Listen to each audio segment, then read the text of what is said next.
Hello everyone, welcome to Narmada Academy of Education. मैं हूँ सागर पाटिल। और अभी हाल फिलहाल में जो पटवारी का रिज़ल्ट आया उससे रिलेटेड मैंने एक और वीडियो डाला हूँ, वो भी आप लोग देख लीजिए। ये काफ़ी महत्वपूर्ण वीडियो है।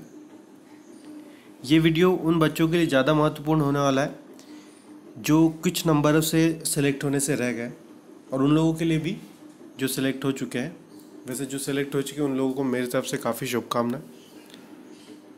बच्चों का कहना है कि जो पटवारी का रिज़ल्ट आया है, जो स्कोर कार्ड आया है, उसमें कुछ न कुछ गड़बड़ी है, कुछ न कुछ त्रुटियाँ है। बहुत सारे लोग अपने अपने तरफ से व्यक्तित्व दे रहे हैं, मुझे कमेंट करके बता रहे हैं कि हाँ यहाँ गड़बड़ी हुई। तो वो चीज़ें मैं आप लोगों से शेयर करना चाहता हूँ, और मुझे भी लगता है कि वहाँ कुछ न कुछ गड़बड़ी है।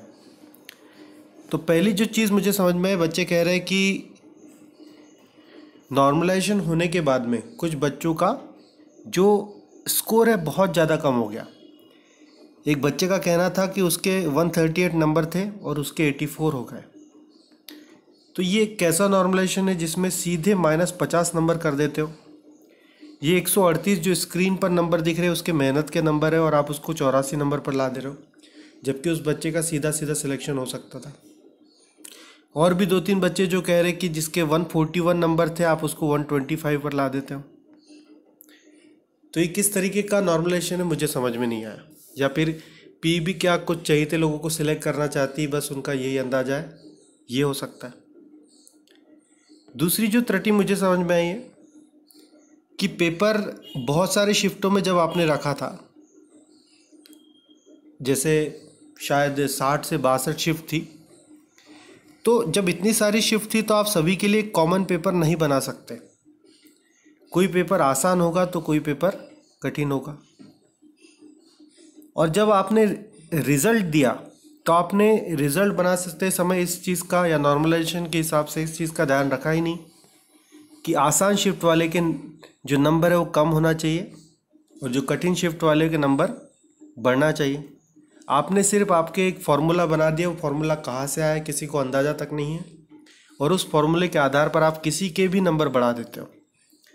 तो इस कारण हुआ ये है कि जो अधिकतम बच्चे आप लोग भी देखिएगा, आपके नियर बाय जिन लोग का भी सिलेक्शन हुआ, तो अधिकतम जो बच्चे हैं आसान शिफ्ट्स वाले बच्चे ज़्यादा सिलेक्ट हुए। या साधारण तौर पे अगर मैं देखूं, या मैंने जो देखा है कि मार्च का जो पेपर था, जो मार्च की शिफ्ट वाला जो पेपर था, जो भी हुए मार्च के शुरुआती दिनों में जो पेपर हुए, वो पेपर थोड़ा सा शिफ्ट ईजी थी देखे तौर पर, क्योंकि उसके स्कोर अधिक बच्चों ने हासिल किए। वहीं पर अगर मैं अप्रैल की बात करूं तो अप्रैल में बच्चों के मार्क्स जो थे बहुत कम आए, और ये कम मार्क्स के चलते हम इसको कठिन शिफ्ट कह सकते हैं।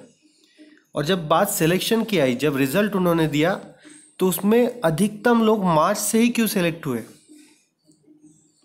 आप भी आपके जो भी कलीग्स, आपके जो भी साथीदार हैं जिनके सिलेक्शन, उनसे पूछ के देखिए कि आपके एग्ज़ाम का शिफ्ट क्या मार्च में था, क्या शुरुआती दिनों में था। तो आप पाओगे कि मार्च वालों का सिलेक्शन ज़्यादा हुआ है और अप्रैल वालों का कम, क्योंकि इनकी शिफ्ट कठिन थी और इनके नंबर कम थे। तो बात तो ये आती है कि सबसे पहले दोनों शिफ्ट वालों को, आसान और कठिन वालों को, एक समान आधार पर लाया जाए, तभी तो हम ये बोल पाएंगे सब कि कौन मतलब ज़्यादा योग्यता रखता है और कौन कम योग्यता रखता है। आपने सीधे आसान वालों के जिनके ज़्यादा नंबर उनको सेलेक्ट कर लिया, और इससे तो ये हुआ है कि आसान शिफ्ट वाला जो कि न्यूनतम स्कोर है या एवरेज स्कोर 130 से 135 के आसपास में, वो भी सिलेक्ट हो गया। और जो कठिन शिफ्ट वाला है, ऑब्वियसली कठिन शिफ्ट वाला का जो हाईएस्ट है, हाईएस्ट नियर बाय 130 होगा, तो एवरेज वाला 125 128 वाला भी सिलेक्ट नहीं हुआ। क्योंकि अगर कंपैरिजन किया जाए तो अप्रैल या फिर कठिन शिफ्ट वाला 128 वाला समतुल्य 135 के, तो दोनों का भी सिलेक्शन होना चाहिए था। इस तरीके से कोई भी चीज़ नहीं हुई। तो प्रश्न ये उठता है कि अगर आपको इन्हीं आसान बच्चों को सिलेक्ट करना था, तो सभी बच्चों को आसान शिफ्ट में आपने पेपर देने का मौका क्यों नहीं दिया। पीईबी ने ये मौका देना चाहिए था कि सभी बच्चों का आसान तरीके से पेपर होना चाहिए था। तो इसके लिए मेरे तरफ से जो सुझाव है, वो सुझाव मैं पहले भी वीडियो में बता चुका, मैं फिर से बता रहा हूँ और बार बार बताते रहूँगा, ताकि ये बात पीबी तक पहुँचे, बात अधिकारियों तक पहुँचे कि कहीं ना कहीं त्रुटि हो रही है उसको सुधारा जाए और जो योग्य कैंडिडेट उसको सिलेक्ट किया जाए। तो पहला सुझाव ये है कि पहले तो आप लोगों ने जो एग्ज़ाम पैटर्न लिया है वो एग्ज़ाम पैटर्न में गड़बड़ी है। वो सारा का सारा पेपर ऑफलाइन लिया जाना चाहिए था और ऑफलाइन प्रोसेस में एक ही दिन सभी पेपर लेना चाहिए, ताकि आपको ये दिक्कत ना जाए कि कौन से दिन पेपर कठिन था, कौन से दिन सरल था। पर अब जब पेपर हो चुका है और रिज़ल्ट डिक्लेयर हो चुका है, तो हम अभी जो कर सकते हैं वो कर सकते हैं कि रिज़ल्ट को स्थगित कर दिया जाए कुछ समय के लिए, फिर से पेंडिंग करके फिर से नया रिज़ल्ट बना जाए और नया रिज़ल्ट इस हिसाब से बना जाए कि प्रत्येक दिन का या प्रत्येक शिफ्ट का जो है कट ऑफ अलग अलग दिया जाए, कि हर एक शिफ्ट का, जैसे आज मान के चलिए कि 15 मार्च का ये कट ऑफ ये रहेगा, प्रत्येक शिफ्ट का अलग कट ऑफ होना चाहिए। एक ये चीज़ की जा सकती है कि जैसे 15 मार्च के दिन इन लोगों का इस रेंज से ऊपर वालों का इस कैटेगरी में सिलेक्शन होगा, या इस तारीख के इस रेंज से ऊपर वालों का सिलेक्शन होगा। और जो तीसरी चीज़ है, तीसरा सुझाव ये है मेरी तरफ से,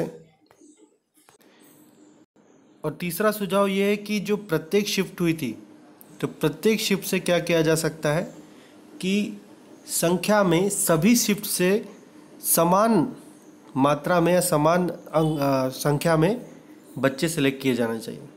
या तो आप डिस्ट्रीब्यूट कर दीजिए कैटेगरी वाइज कि एक ये पर्टिकुलर शिफ्ट में 5 बच्चे इस कैटेगरी से चाहिए, या जैसे कि मैं अगर बात करूं कि जनरल के मुझे 15 मार्च के दिन 5 बच्चे चाहिए, ओबीसी के मुझे 5 मार्च के दिन 15 मार्च के दिन, 15 मार्च की बात कर रहा हूँ, 6 बच्चे चाहिए, एससी के मुझे 4 बच्चे चाहिए, एसटी के मुझे 2 बच्चे चाहिए। इस तरीके से जो भी आपका रेशियो बनता है उस हिसाब से आपने रिज़ल्ट बनाना चाहिए कि इस तरीके से जो है सिलेक्शन हो कि जनरल के इतने बच्चे, ओबीसी के इतने बच्चे, सिर्फ एक किसी पर्टिकुलर तारीख को या इस 15 मार्च की इस शिफ्ट को इतने ही बच्चे सिलेक्ट होंगे, या फिर उसके हिसाब से अगले दिन भी इसी तरीके से और उसके अगले दिन भी इसी तरीके से।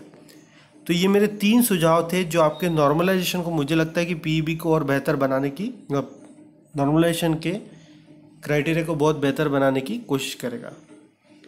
ये कुछ मेरे तरफ से निकाली गई त्रुटियां है और मेरे तरफ से दिए हुए सुझाव है, और जो बच्चे हैं मुझे लगता है कि वो समझ गए होंगे कि क्या प्रॉब्लम यहाँ पर आ रही है। मैं कैंडिडेट से ये रिक्वेस्ट कर रहा हूँ कि अगर आपको किसी भी तरीके की और भी इस तरीके की समस्या है जो रिज़ल्ट में आ रही, क्योंकि पटवारी बहुत ही महत्वपूर्ण परीक्षा है, इसमें अधिकारी लोगों का भी सीधा सीधा चयन हो गया है, आपको भी लग रहा है कि कहीं ना कहीं समस्या है, तो आप एक तो कमेंट करिए यहाँ पर सेक्शन में, मैं ऊपर तक बात पहुँचाने की कोशिश करूँगा, और साथ ही साथ है ना, साथ ही साथ आप भी अपने स्तर पर पीईबी की साइट पे चीफ मिनिस्टर साहब को और जितने भी अधिकारी है बड़े बड़े, उनको ईमेल डालिए कि ये जो है रिज़ल्ट पुनः फिर से बनाया जाए, पुनः स्कोर कार्ड रिलीज किया जाए, और जो रिज़ल्ट जो गड़बड़ी उसको सुधारी जाए। इसी से चेंजेस आएंगे और जो योग्य कैंडिडेट है वो सिलेक्ट होंगे। Thank you so much for watching this video. बने रहिए इसी तरीके की वीडियो देखने के लिए, जुड़े रहिए नर्मदा एकेडमी ऑफ एजुकेशन से। Thank you so much.